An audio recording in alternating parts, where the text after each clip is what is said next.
Hello and welcome back to my channel, Paint With Me, Patterns and Petals. Today I'm making an arrangement that has some red and purple elements to it. You'll also see that I'm going to add in some pine in there just to kind of celebrate the holiday season coming up. So here I am laying out my first flower shape. It's facing kind of down to the side, and that's why I start with that C curve, and then I build the petals around it. The petals don't have to be perfect. In fact, it's better if they're not perfect, but try to make them equal in size, at least on the outward ones, and then the ones coming up on the opposite side of that C shape can be a little smaller. And everything's going in the one direction, so they're all facing down right now.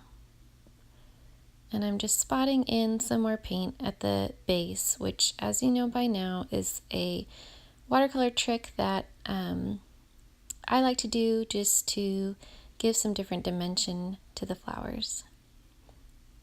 Here I am building on a little bit more as I'm going, and I'm putting in a few different colors just because that really can help make it interesting.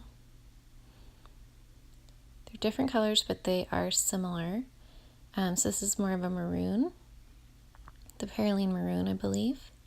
The base is the, I'll link it below. I'm not quite sure what it is, but it's my reddish color, and it's really pretty. And here I'm putting in a little bit of gold in there too. So once it's to your liking, you can build onto it and build some more flowers around it.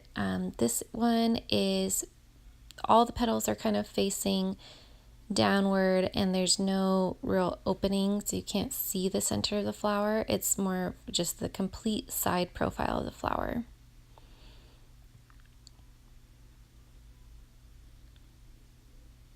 Again, I'm putting in a few different colors there. Just dotting it in at the base and letting the water do the rest. And I like to put stems on them just so that I can know what I'm doing and where everything is going. It just completes that look for me, and it helps me to build leaves around it, because a huge part of these arrangements are the leaves. So here you see, this is a mix of the green and the brown. The colors will be listed below. This is the Perylene Green and the Vandyke Brown. And I'm just adding some leaves to the outside petals of the flowers. So it looks like they're kind of coming from behind the flower. Like in any bouquet or arrangement, you're going to have leaves and stems and branches coming behind flowers. And usually the flowers will be the foreground. And so when I build leaves around, I like to do different types. I like to do different sizes, different arrangements. You definitely want to mix it up a little. You don't want to have just one type of branch or one type, unless that's what you're going for. But I like to create a lot of movement on my paper. I like to let your eyes dance a little. And so I tend to add quite a bit of different elements. And it's kind of unconventional, but I do like to do some purple flowers in there, which is just that violet color, and just a real light version of it, as you can see I already did. And to make it lighter, you just have more water. Right now I'm continuing to add more leaves here, different shades, different colors. Here's kind of some other types of long, tiny leaf fillers and stems and things like that. Basically, I'm trying to cover the white space, still leaving white space, but not leaving huge gaps.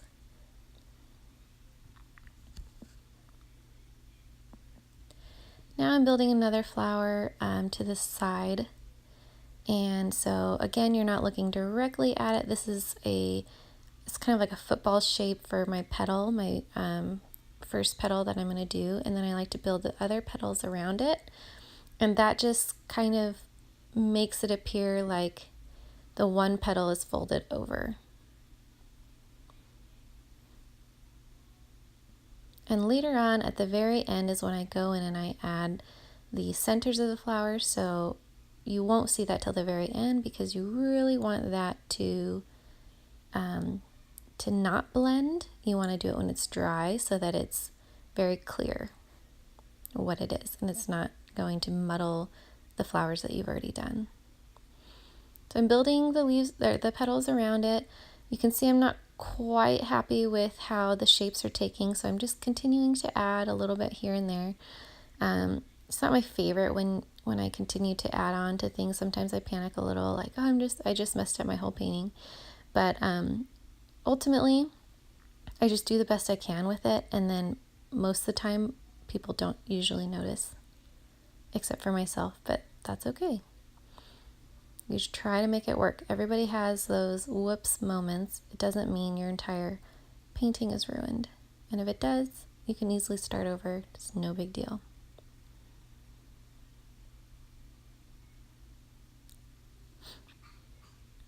So the reason why this flower is a little bit more complicated for me is because I'm going out of my comfort zone and I'm having lots of different petals and different arrangements, and I'm changing up the way that I'm doing it.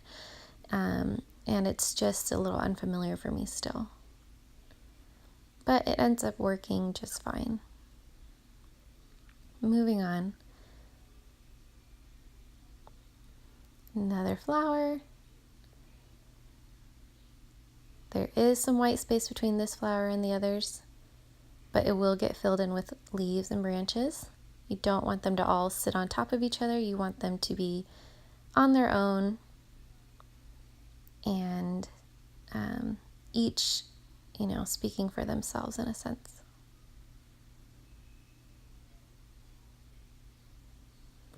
I stuck back to my original easy favorite shape, which is just that C shape and then petals building around. Didn't want to get too risky since I already felt out of my comfort zone with the purple flower.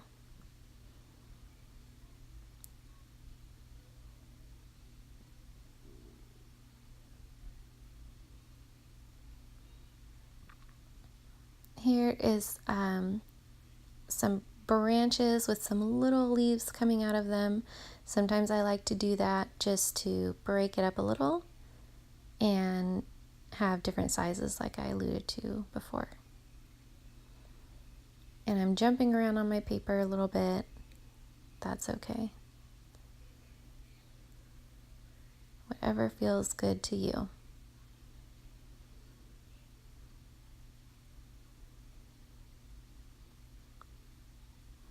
Most of the time when I do leaves, I build them underneath the flower to take up some of that white space and just, make it look more realistic. But every once in a while, a leaf can overlap the front of a petal.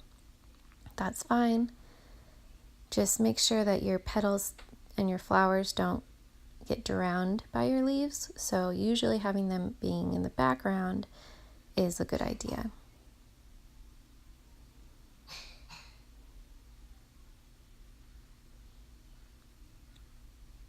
And I'm just going to continue building some fillers around. This is usually what I do when I'm done with my main center flowers. I've done 4 here, so that's good enough. I think I do toward the end come in and do a few extra ones, but they're a little smaller and they're clustered together. But I do add fillers and I try to make the bouquet the right shape, because sometimes I'll lean more toward one side of the paper than the other, and so I build onto the opposite side to make them not lopsided and to center them for when I'm going to frame them or put them up on my walls. I like them to be centered, which is not always easy, especially when you're freehanding. Okay, so here is some pine. I'm very excited about this, seeing as Christmas is coming, but it hasn't quite hit yet because we haven't had Thanksgiving yet, so I'm trying not to get too ahead of myself. That's why you don't see a lot of berries in here. You're still seeing some of the fall elements, but I'm just kind of peeking in a few pine leaves to make my heart happy. And yeah, yeah, just to allude to the coming holiday. So for these, I'm just making these thin little branches, and then instead of leaves coming off, it's more of a what you do for wheat or a feather, and that is just lines coming off of your branches. They're all pretty much the same shape and technique when you're dealing with feathers or pine or wheat. It's very, very similar. Okay, here I think the table's moving because my daughter is next to me kicking the table accidentally, so I apologize for that. But here are some smaller flowers. Like I said, they're not quite small enough to be fillers, but they are smaller than my main ones, and they come in a group. They come together. Usually the smaller the flower, the you can build on multiple of them, and they can add to the bouquet in pairs.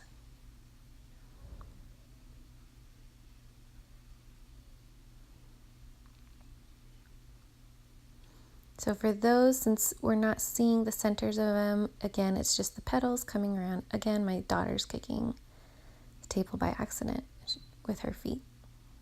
She's sitting next to me doing her homework and leaning against the table, and it's definitely making it harder to paint. So that's why I do voiceovers, and I don't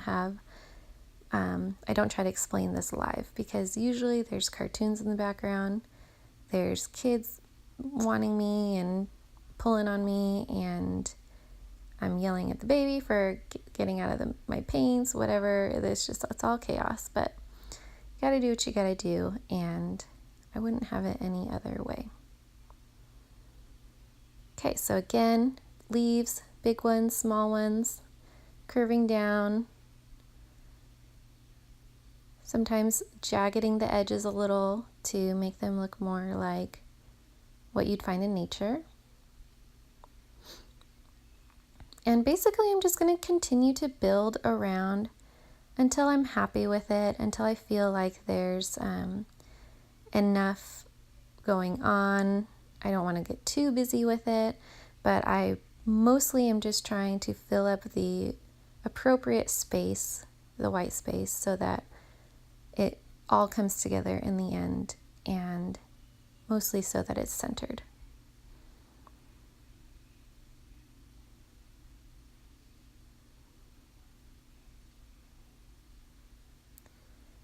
Okay, here I forgot to move the camera, so I don't think you can see what I'm doing. Unfortunately, apologize for that. But yeah, there, it's just those little yellow fillers, golden fillers that I like to incorporate into my pieces. I usually, I think the warm and cool colors really go well together. So if I have a lot of warm colors like the reds and the yellows, it's nice to have some cooler greens in there and some neutral browns. Sometimes I'll put in some indigo blue just to complement the red and the purple and those types of colors.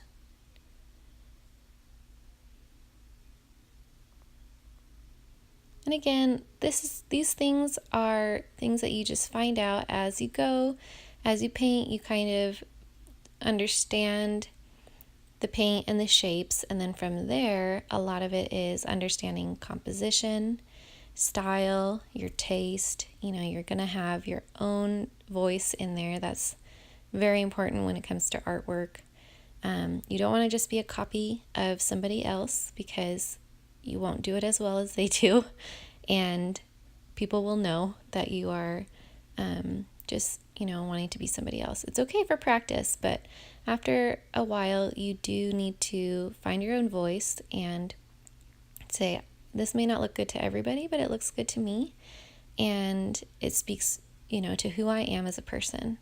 And that's really important as a budding artist, to be able to do that.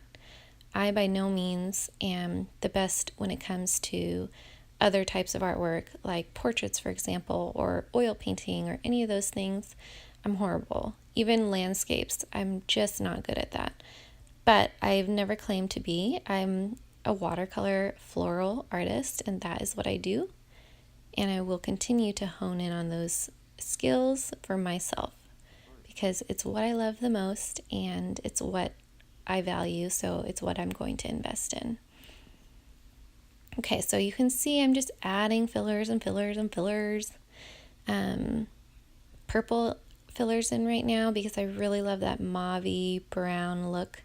So I've added those, and then now I'm coming back in and adding the centers of the flowers. This is a very important step that I often forget to do, but it really finishes the piece because otherwise it's just not complete. And you have to remember to fill in the centers for the flowers where you can actually see the centers. You don't have to do it for the ones that are fully facing to the side. Okie dokie, that's it. Thank you so much for watching, and I will be in touch within a week or so for the next one.